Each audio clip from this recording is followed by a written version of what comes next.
Makumbe Production.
Iwe Mosisi, iwe Elijah, chiuya ununure nyika ino ione jita.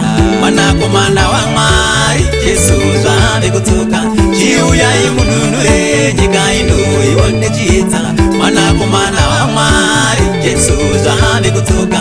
Chiuya imununure nyika ino ione jita. Mwanakomana wa Mwari Yesu zvabe kutuka.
Kumaino muningina usanye perwa, maizingo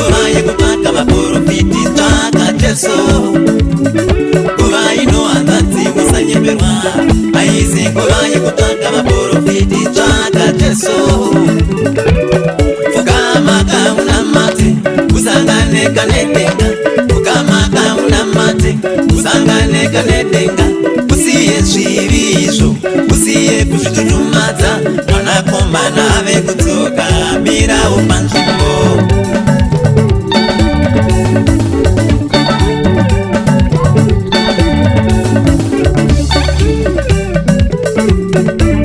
iwe Mosisi iwe Elijah chiuya ununure nyika ino ivone chiita mwanakomana waMwari Jesu zvave kudzoka chiuya imununure nyika ino ivone chiita mwanakomana waMwari Jesu zvave kudzoka chiuya imununure nyika ino ivone chiita mwanakomana waMwari Jesu zvave kudzoka